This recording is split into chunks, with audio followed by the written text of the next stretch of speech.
Today we're going to talk about the imperfect and future tenses of the active indicative.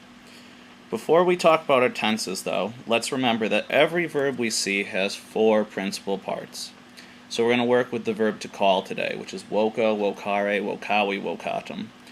Remember, each principal part tells you something about the verb, and we're only going to worry about the first two for now.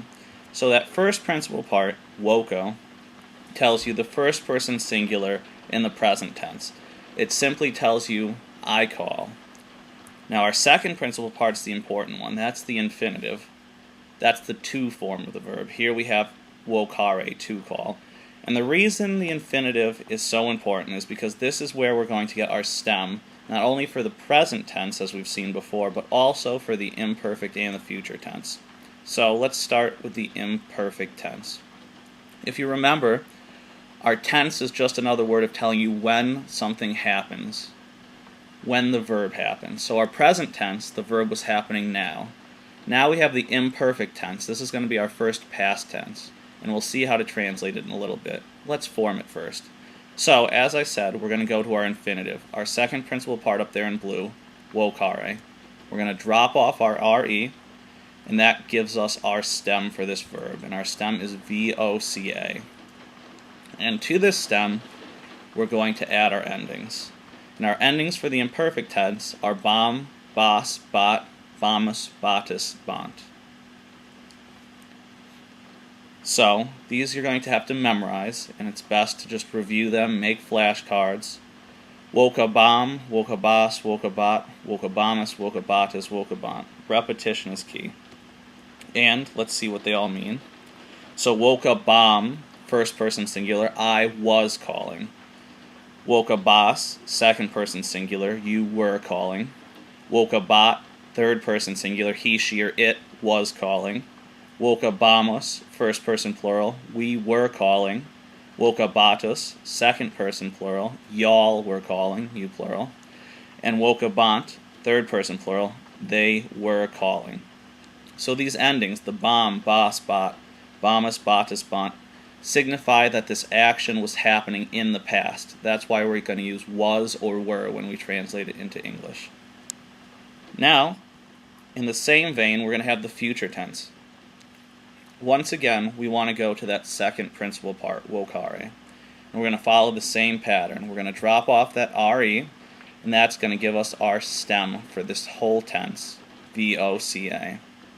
And to this stem, we're going to add our future endings. And our future endings are bo, bis, bit, bimus, bitus, bunt. Once again, a tense is telling you when this is happening, and the future tense clearly tells you that this is happening in the future. So we're going to translate it as I will call, you will call, etc., etc. So woka bo, first person singular, I will call. Woka bis, second person singular, you will call. Woka bit, third person singular, he, she, or it will call. Woka bimus, first person plural, we will call. Woka bitus, second person plural, you all or y'all will call. And woka bunt, third person plural, they will call. Once again, these endings, bo, bis, bit, bimus, bitus, bunt, are something that you're going to have to memorize. Now, we've seen for the present, the imperfect, and the future tense that we all go to the second principal part, the infinitive, to get the stem. And these three tenses combined make the present system. And we call this the present system because all three tenses under it share the same stem. That's why they're grouped together in a system. And the three tenses are, of course, the present tense, the imperfect tense, and the future tense. So if you'll note, for all three of these tenses, we go to that second principal part, drop off our re, and that gives us the stem, that voca, that we're going to add all of our endings onto. The only slight exception, of course, is the first person singular in the present tense over here, because that we get directly from the first principal part. But every other form of the verb in all three of these tenses, in the entire present system, come from that second principal part, the infinitive. Drop off the re and add our endings. Ost, mus, tis, ent in the present tense. Bam, bas, bat, bamus, batus, bant in the imperfect tense. and bo, bis, bit, bimus, bitus, bunt in the future tense. You need to have all of these endings memorized, and you need to be able to translate these. This is critical, so start making flashcards, start doing whatever it takes to remember these. Alright, time for a little practice. So, in front of you, you have 5 Latin verbs. What I'd like you to do is give the person, number, and tense of each verb, and then translate. Now would be a great time to stop the recording, give yourself a couple minutes to work, and then we'll go over these. So let's start with number 1. Laudabatus. Our ending is batus, so that is second person plural in the imperfect, and we're going to translate that as y'all were praising. A clue for the imperfect, whenever you see this BA, that is the tense signifier for the imperfect. That'll tell you that you're going to have an imperfect verb. Moving on to number 2, wola bit. Our ending here is bit, so that's third person singular in the future.